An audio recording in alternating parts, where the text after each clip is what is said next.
So this morning, before the heat of the day, I planted tomatoes into one of the tunnels.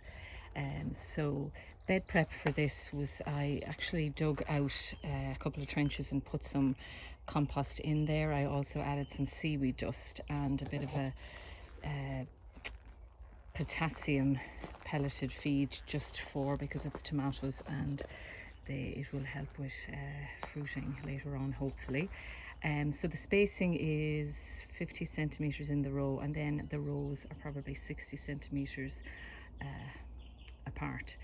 And yeah, so I just dropped the twine. I buried the twine before I planted the tomato, and on top then I've just put another layer of compost, just as yeah, just as an extra feed. And I don't put up the twines until frost has passed, so we'll wait another week or two just in case, because I can always throw the fleece over the bed if there's a frost. And I soak the bed really well, and I also soak the plants really well before I put them in.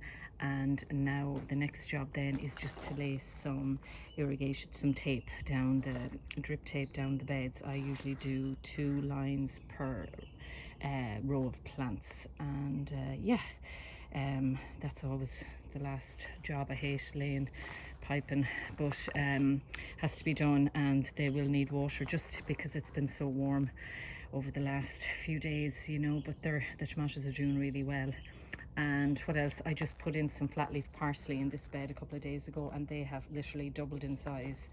And this area actually is just, I'm keeping it soaked because the next sowing of basil will go in here, and here's the first sowing, and again they're coming on really well.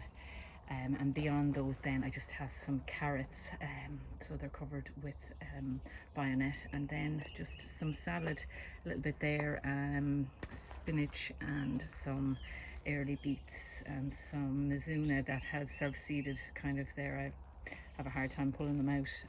So yeah, so that's what I'm at today. So I'll head outside now because of it's getting very warm in the tunnel, but it's good to get a couple of jobs done early.